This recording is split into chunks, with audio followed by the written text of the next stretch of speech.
السلام عليكم ورحمة الله وبركاته. أهلا بكم في قناة كيان الزراعة دكتور علام أحمد. كل سنة وحضراتكم طيبين. هناك اختلاف كبير جدا بين مدارس التسميد. هناك مدرسة تقول لك تسميد الأرض أفضل، ومدرسة تانية تقول لك التسميد الورقي أفضل. ركز معايا إن أي كتاب مكتوب عليه فرتلايزر الأسمدة هتلاقيه موضح أيضا في بعض الكتب العملاقة بتتكلم عن التسميد الأرضي والتسميد الورقي والمزارع المائية وقصة كبيرة كده. كتب تانية السول فيرتيليتي أو البلانت نيتريشن لتغذية النبات، تلاقي عندك مدرستين كبار جدا في علم التسميد أو في علم تغذية النبات. مدرسة متشددة برأيي الفولر ابليكيشن هو الأفضل اللي هو الإضافة الورقية، ومدرسة تانية تقول لك السويل اديشن اللي هو الإضافة الأرضية للسماد هي الأساس. المدرسة دي صح والمدرسة دي صح، ولكن كل مدرسة بتوجه الطريقة بتاعت الإضافة للسماد حسب وجهة نظرها. ما نقدرش نقول لها أنت غلط 100%، والراجل اللي قال مدرسته قال سويل اديشن أو الإضافة الأرضية 100، ما نقدرش نقول أنت صح 100%، وما نقدرش نقول أنت غلط. طب أنت بتميل إيه يا دكتور علام؟ بتميل لإيه في المدرستين؟ والله أنا بشغلي بحكم خبرتي يعني في السوق أنا بميل للتوازن ما بين الاثنين، بحاول أعمل بالانس ما بين سويل اديشن والفولر ابليكيشن التسميد الورقي. ولكن لما تيجي تعمل توازن ما بين الاثنين لازم تراعي التكلفة. يعني ما ينفعش انا بعمل توازن ما بين السويل اديشن اللي هي الاضافه الارضيه والرش الورقي، واكلف المزارع او المزرعه اكبر ان هي كانت اعتمدت على السويل اديشن فقط. وما اقدرش ان انا اقول له اعتمد سويل اديشن كله واكلفه فوق المستطاع او اكلفه فوق، لان النهارده السوق بقى عايز راجل النهارده يدرس الانبوت بتاعته كام والاوتبوت بتاعته كام، يعني المدخلات بتاعته كام عشان يخرج كام. بعد كده يحسب صافي ربحه اللي هي الاوتبوتس بلس او ناقص الانبوتس يديك الايه؟ صافي الربح. فلازم حضرتك تراعي كل ده في عين الاعتبار. السؤال هنا بقى والاهم، نتجه يا باشمهندس او يا دكتور للسويل اديشن اللي هو الاضافه الارضيه ولا الفولير ابليكيشن؟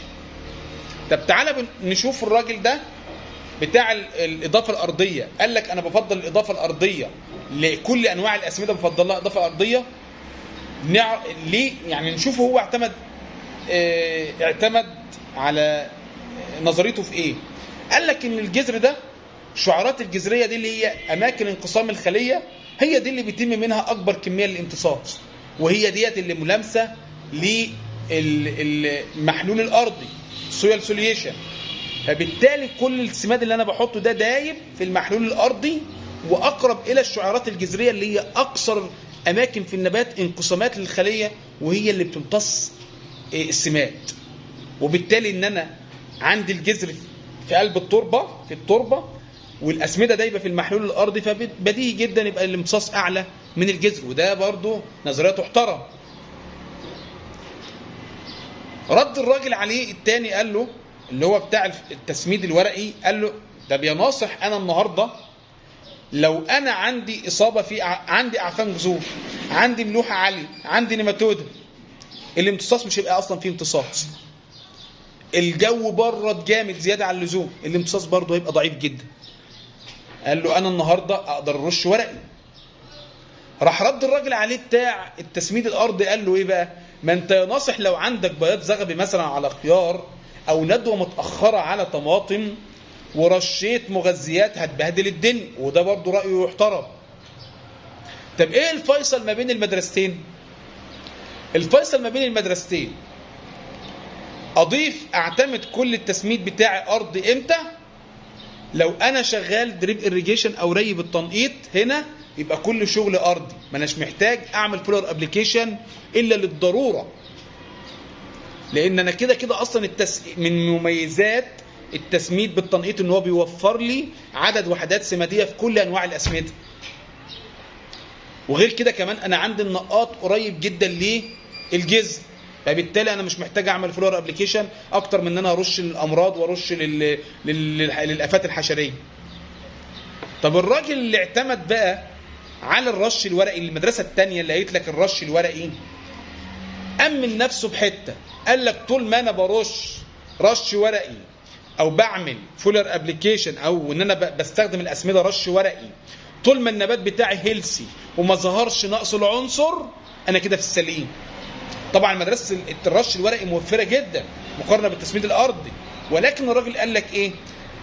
انا النهارده زارع ذره، برش عشرينات، برش عناصر صغرى، برش اسمده يوريا منخفضه البيورايت، النبات زي الفل وماشي معايا، النمو بتاعه كويس.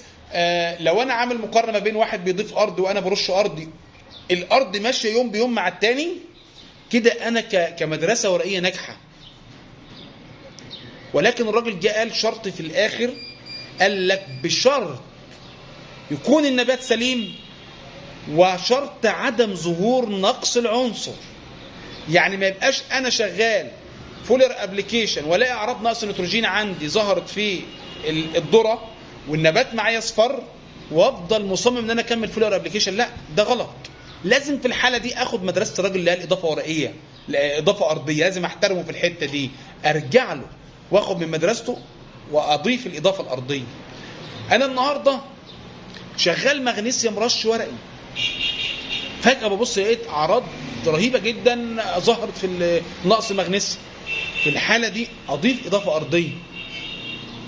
ظهر عندي امراض على المجموع الخضري، وليكن مثلا انا عندي خيار في الصوبه، ظهر بطريتس، ظهر لفحه ساق، ظهر عفن قطني، ظهر بياض زغبي، ظهر بكتيريا، في الحاله ديت ممنوع المدرسه الورقيه ممنوعه تماما الا لما تعالج النبات ويبقى سليم جدا.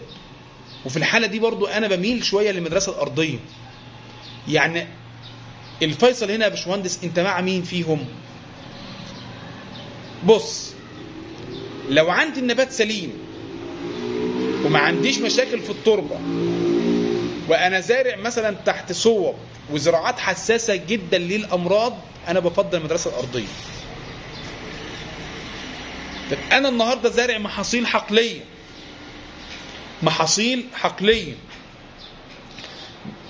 مثلا زي القمح، زي البنجر، زي كذا، محاصيل حقليه، انا بفضل عمل توازن ما بين المدرستين. يبقى عشان الناس ما تقوليش انت بتفضل دي ليه ودي احسن ودي مش احسن، انا بكلمك عن رايي انا الشخصي وراي بعض الساده العلماء في بعض المراجع. المدرسه الارضيه تسميد الارض هي الاساس، ولكن لا مانع ان انا اخد راي المدرسه الرش الورقي بشرط عدم ظهور نقص العنصر.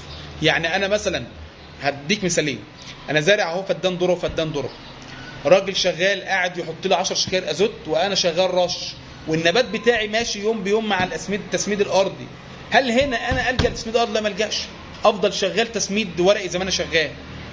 في حاله ان انا حسيت ان النبات بتاعي بدا يظهر عليه اعراض نقص، النبات يحصل فيه سروله، لا وقف، ضيف له دفعه ازوت ارضي. لو انا جيت حسبت التكلفه الاقي الراجل اللي هيضيف رش ورقي ده هيوفر كتير عن المدرسه الارضيه. فالمدرسه الارضيه او التسميد الارضي هو الاساس، ولكن لا مانع ان انا اعمل توازن ما بين الرش الورقي عشان ان انا اقلل تكلفه شويه، بالاضافه ان حاجات زي العناصر الصغرى يفضل رشها، عناصر الصغرى يفضل رشها، وفي حاله ان النبات مصاب اضيف ارضي. يعني في حاله ان في اصابه على المجموع الخضري انا في الحاله ديت مضطر اضيف ارضي.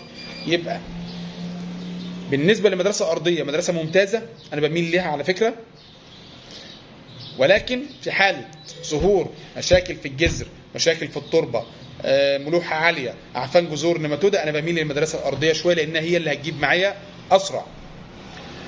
نبات عندي سليم خالص مفيش مشكله ان انا اعمل توازن ما بين الاثنين.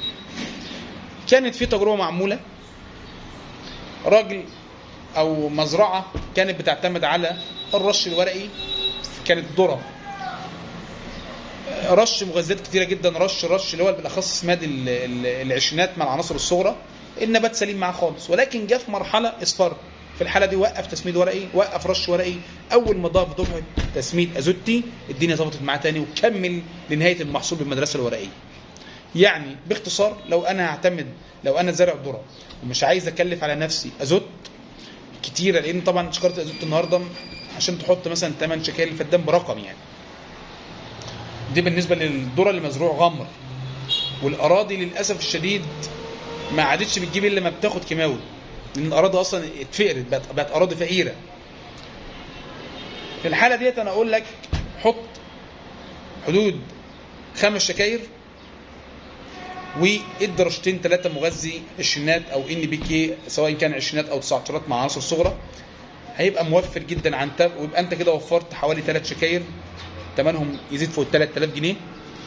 فالافضل انك تعمل توازن ما بين الاثنين، وعينيك هي ميزان ارضك، عينيك هي ميزان ارضك. المدرستين يحترموا، دي ليها وجهه نظر ودي ليها وجهه نظر، وده الراجل اللي عمل مدرسه تسميد الارض يحترم، والراجل اللي قال التسميد الورقي يحترم. التسميد الورقي او الرش الورقي يعاب عليه ان لو في عندي اصابه مرضيه بتزيد الاصابه، يعاب عليه برضو لو في عندي احماض امينيه من مصدر، يعني الاحماض الامينيه بصفه عامه او الاحماض الامينيه بالتحديد الكليه بتعمل طبقه خصبه لنمو البكتيريا والفطريات على اسطح النباتات. فالتسميد الرش الورقي عايز راجل يكون حذر شويه، او فني او مهندس او دكتور ماسك مزرعه يكون فني شويه او يكون سريع الملاحظه.